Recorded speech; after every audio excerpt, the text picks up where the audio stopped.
At isa na naman ngang genius ng soccer ang nagbalik, pero bago natin malaman yan, shoutout muna kay Vice Ampaso, kay Box Animation, Top Gameplay at syempre kay Gerald. Ayun, shoutout sa inyong lahat.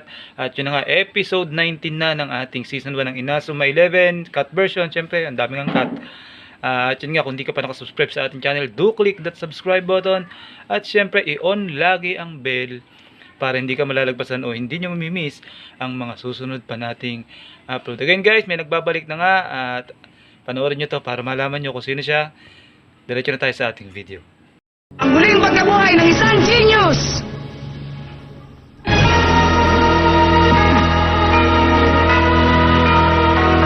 Ready?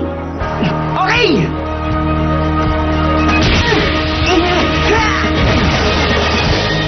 Ayos ang isang yun ah! Ang galing ng sipa niya! Siya ang tinatawag na tunay na talentado. Isa ba? Mababla ko na yan sa susunod!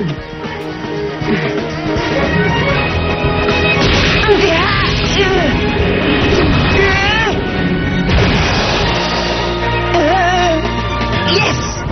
Ano, isa pa? Tara! Tayo na tayo sa bingbing! Isang oras na naman Isa pa! ginagawa yan ah. Kasi naman pareho silang ayaw magpatalo. Visit Parang AstigTV.com. ba sila sa ugali, no? Kahit magkaiba pa sila ng itsura. Oo nga. Ganyan din ang naisip ko mula nung una kong kilala si Endo.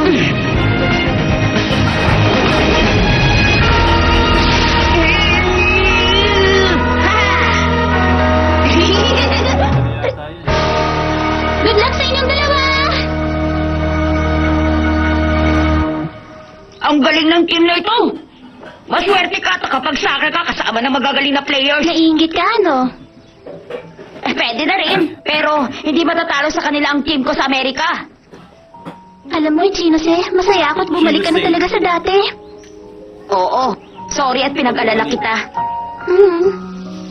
Natutuwa pa rin ako dahil naintindihan niyo ako ni Domon at pinatawad niyo ako. Oo.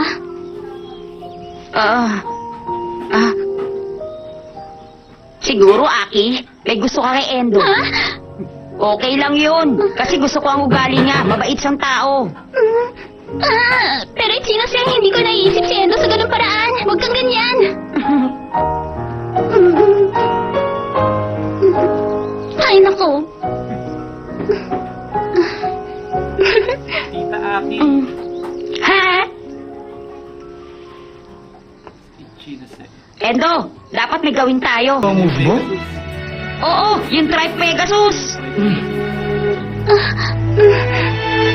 Ano? Ang sikat ng Tribe Pegasus? Palpak na naman. Yung triangle ang ebidensya ng pagkakamali natin. Gagana lang ang teknik kapag mag-intersect sa iisang point ang tatlong linya. O sige, isa pa. Sige ba? Tara na! Go!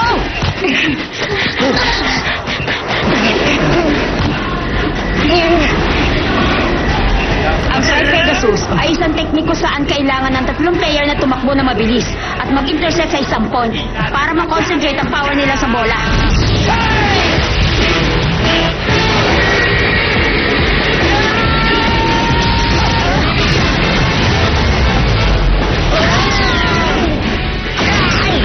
Huli sila!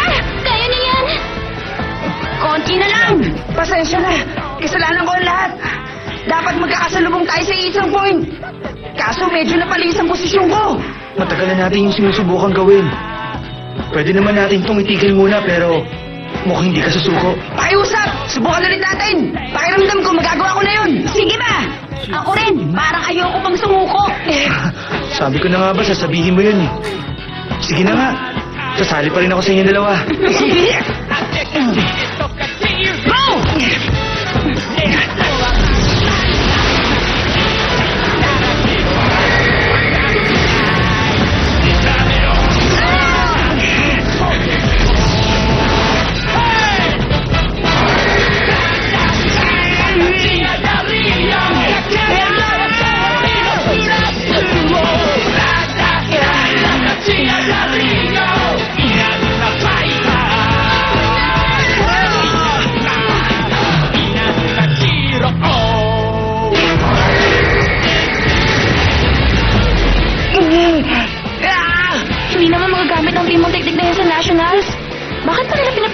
yan. Hindi na kailangang alamin kung bakit, Haruna. Ang gusto lang nilang tatlo ay ma-perfect yung technique na magkakasama sila. Wala na silang iba pang dahilan. Sa totoo lang, Aki, naguguluhan ako sa takbo ng isip ng mga lalaki. Bakit hindi na lang natin sila suportahan? Ah? Okay.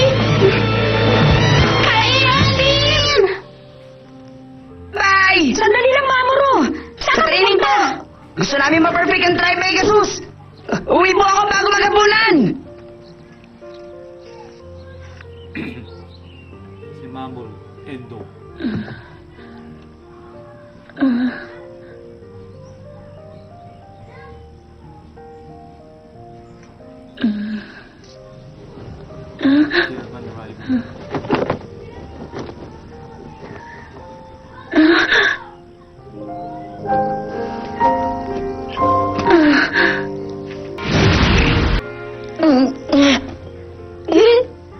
Ayos! Visit AstigTV.com. Natsumi? Ha? Yan na. Mabuti na siya.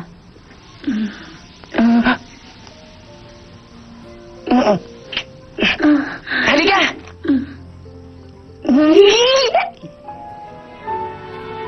Wow! Ito ang pinakapaborito kong lugar sa buong mundo. Sa tuwing natatanong ko to, pakiramdam ko ang liit-liit ko. Hindi ka nag-iisa, alam mo ba yun? Kasama mo kami sa hirap at ginawa. Mga kaibigan mo kaming lahat. Endo, salamat.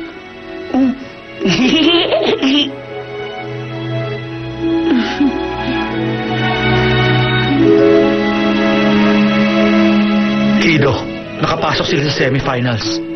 Alam ko yun. Umaasa kami sa'yo. Pangako, pababagsakin namin ang Zeus Junior High.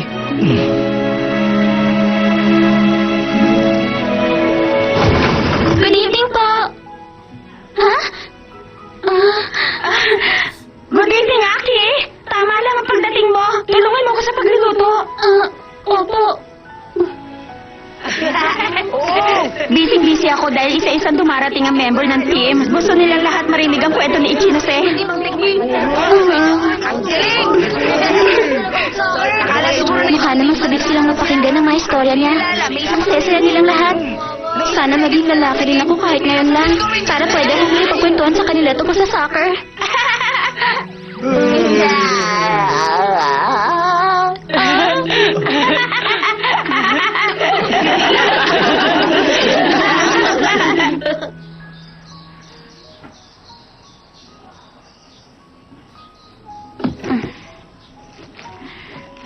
Kamayang hapon na.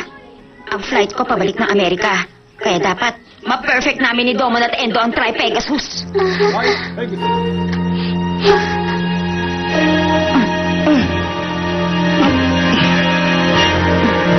Go!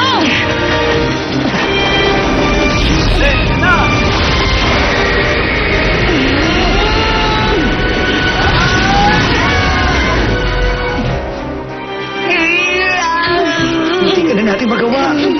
May oras pa naman tayo. Tara, ulitin natin! Makinig kayo guys. Sa tingin ko gagana ang Tri-Pegasus pag tumayo ako sa intersection. Subukan natin.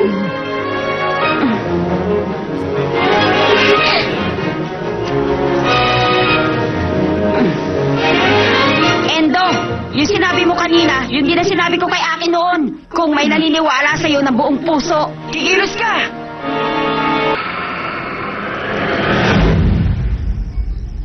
Ready? Tama!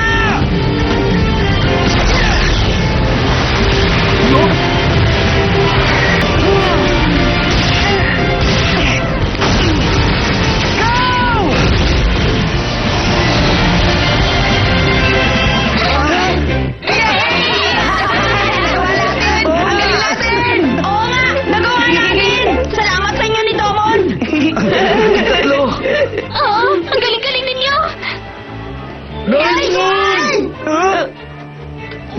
Nandito rin kayo! Kailangan namin protektahan si manager kaya nandito kami, hindi ba?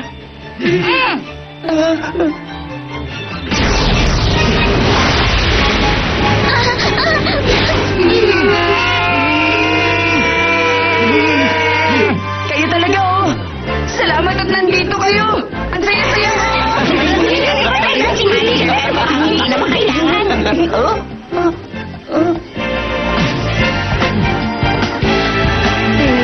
Guys! Salamat sa inyo! Aki, the best talaga ang team na ito. Endo, natutuwa talaga ako at nakilala ko kayong lahat. Ichinose!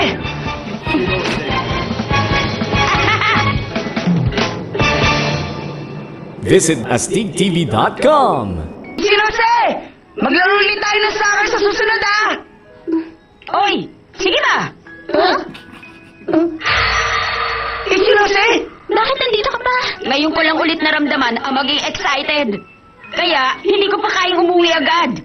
Magtatagal pa ako ng konti rito. Teka! Gusto kong maglaro ng soccer kasama ang mga taong mahilig talaga ron. Gusto kong makipaglaro ng soccer kasama ang team mo. Sasali ka sa Raymond Junior High! Oo! Gusto ko yan! Ako rin!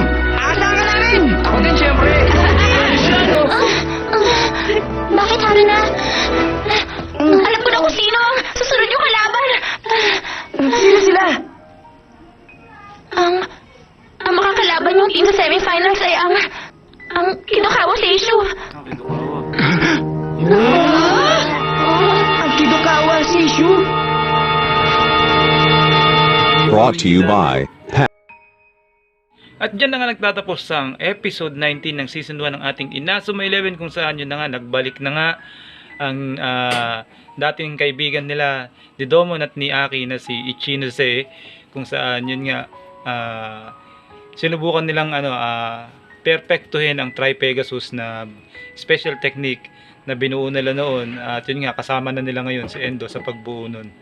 Sa bandang huli akala nila aalis na si Ichinose, pero ayun nga sa pagtatapos ng episode natin ay hindi sumama o hindi umalis pabalik ng Amerika si Ichinose, dahil nga ngayon lang daw ulit siya nakaramdam ng excitement at gusto niyang maglaro kasama ang Raymond Junior High. Again guys, kung nagustuhan niyo yung video nito, wag niyong kakalimutang i-click yung like button at syempre laging i-share, malaking tulong yan sa channel natin. I-share niyo lagi ang ating mga videos sa inyong mga social media accounts para mas marami pa tayong makakasamang makakapanood. Again guys, this is Manong Scott at kita-kits ulit tayo sa mga susunod pang episode.